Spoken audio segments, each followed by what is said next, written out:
नमस्ते।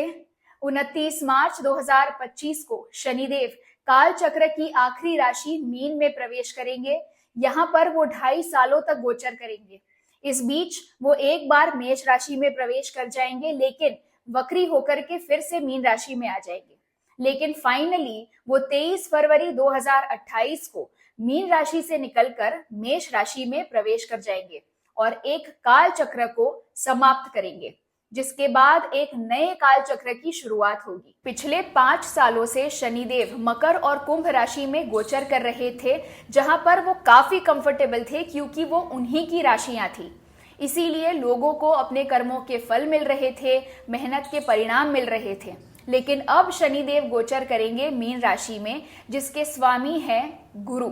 अब शनिदेव और गुरु दोनों ही शिक्षक होते हैं, हमें बहुत कुछ सिखाते हैं, लेकिन दोनों के सिखाने का तरीका एक दूसरे से एकदम विपरीत है। इसके अलावा शनिदेव पूर्व भाद्रपद नक्षत्र में गोचर करेंगे जब उनका प्रवेश होगा मीन राशि में।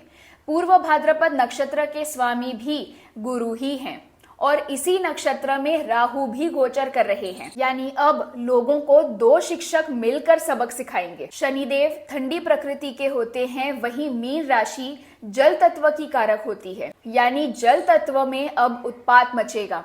अगर आप जल तत्व के आसपास काम करते हैं, जल तत्व से जुड़ा हुआ कोई काम करते हैं, तो बेहद ज्यादा संभल कर रहिएगा, क्योंकि जल तत्व से जुड़े हुए कई सारे हादसे इस समय में होंगे। शिप्स का टकराना, शिप्स का पानी में डूब जाना, कई सारे यात्रियों की जान चली जाना, नदी किनारे पांव फिसलकर या फिर पानी से जुड़ी हुई एक्टिविटीज करते वक्त डूब जाना। शनिदेव पश्चिम दिशा के कारक होते हैं, इसीलिए देश विदेश की पश्चिम दिशाओं में जो लोग रहते हैं, कोस्टल रीजन्स के पास, उन्हें संभल कर रहना चाहिए। वहां पर पानी से जुड़ी हुई समस्याएं हो सकती हैं, जैसे बाढ़ आना, सुनामी आना। इसकी वजह से बहुत बड़े लेवल पर जनहानि और धनहानि हो सकती है।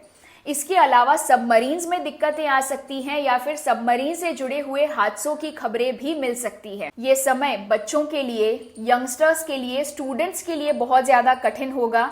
कई सारे आंदोलन, स्टूडेंट प्रोटेस्ट होंगे। स्टूडेंट्स का पढ़ाई में मन नहीं लगेगा, वो अपनी पढ़ाई अचानक से ही बीच में छोड़ देंगे। अपने इंस्टीट्यूट्स को, चाहे स्कूल्स हो या कॉलेजेस, वहां से बड़ी तादाद में ड्रॉप आउट हो जाएंगे। इस समय में बैंकिंग सेक्टर में कोई फ्रॉड सामने आ सकता है। कोई ऊंचे ओहदे पर बैठे हुए व्यक्ति के स्कैम्स भी सामने आ सकते हैं और उन्हें लंबे समय के लिए जेल भी जाना पड़ सकता है। पढ़ाई से संबंधित किसी बड़े इंस्टीट्यूट का स्कैम या फ्रॉड भी सामने आ सकता है। या फिर जो गवर्नमेंट एग्जाम्स होती हैं, जो कम्पिटिटिव एग्जाम्स होती है, उसमें भी चीटिंग के या स्कैम्स के, फ्रॉड्स के कई सारे मामले सामने आ सकते हैं। फिलहाल मीन राशि में नेपच्यून भी गोचर कर रहे हैं, जो कि पानी से जुड़ी हुई चीजों को कई गुना बड़ा बना देते हैं। इसके चलते पानी के कारण सेहत से जुड़ी हुई समस्याएं भी हो सकती हैं। वाटरबोर्न डिजीजेस बहुत ज्यादा फैलेंगे। इस पूरे समय अंतराल में आपको पैरों से जुड़ी हुई समस्याएं हो सकती हैं। जैसे आर्थराइटिस की अगर प्रॉब्लम है तो बहुत ज्यादा परेशानियां बढ़ेंगी।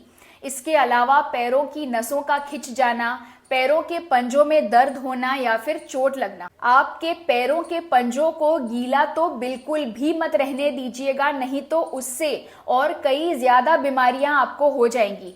आपके पैरों के पंजे बिल्कुल ड्राई होने चाहिए और जितना हो सके उतना वार्म होने चाहिए, उसमें गर्माहट होनी चाहिए। बहते हुए जल में केमिकल्स के मिल जाने से पानी पॉइजनस हो जाएगा और इसका सेवन करने से लोगों की सेहत भी बिगड़ेगी। इसके अलावा साइकिक डिसऑर्डर्स की तादाद भी इस समय में बहुत ज्यादा बढ़ेगी। इस समय में शेयर मार्केट द्वारा और सट्टेबाजी के कारण बहुत बड़े लेवल पर धन हानि होगी। आने वाले समय में रिसेशन और इकोनॉमिक क्राइसिस के लिए फिलहाल स्टेज तैयार हो रहा है। कई सारे लोगों का पैसा शेयर मार्केट में डूब जाएगा, कई सारे लोगों की नौकरियां भी जा सकती हैं, जिसके कारण कई सारे लोग आत्महत्या करने के बारे में सोचेंगे या फिर कर भी देंगे। इस समय में धर्मगुरु के भेष में मासूम लोगों को, पब्लिक को ठगने वाले ढोंगी बाबाओं का पर्दाफाश होगा। सोशल मीडिया द्वारा भी जो लोग आसानी से पैसा कमा रहे थे, बिना सर पैर का कंटेंट बनाकर पैसा कमा रहे थे या फिर लोगों को उल्लू बनाकर पैसा कमा रहे थे, अब ऐसे लोगों की दुकानें बंद हो जाएंगी। अब जो सेलिब्रिटीज होंगे वो योग, आयुर्वेद, स्पिरिचुअलिटी, हीलिंग और ज्योतिष के क्षेत्रों से बनेंगे। लोगों को अब समझ में आएगा, अब उनकी ट्यूबलाइटें जलेंगी कि हमारे पूर्वज जो कहते थे वो सही था। उनके दिए हुए मार्गदर्शन पर अब लोग चलना शुरू करेंगे। हमारी दादी नानियों के जो नुस्खे होते थे, लोग उन्हें फिर से अपनाना शुरू करेंगे। ये समय स्पेस एक्सप्लोरेशन के लिए बहुत ज्यादा बेहतरीन है। कई नए आविष्कार हमें इस सेक्टर में देखने को मिलेंगे। इसके अलावा टेक्नोलॉजी में, रोबोटिक्स सेक्टर में भी कई सारे नए आविष्कार सामने आएंगे। जैसे ही शनिदेव मीन राशि में प्रवेश करेंगे, वैसे ही मकर राशि की साढ़े साती का अंत हो जाएगा। कुंभ राशि के तीसरे और आखिरी चरण की साढ़े साती शुरू होगी।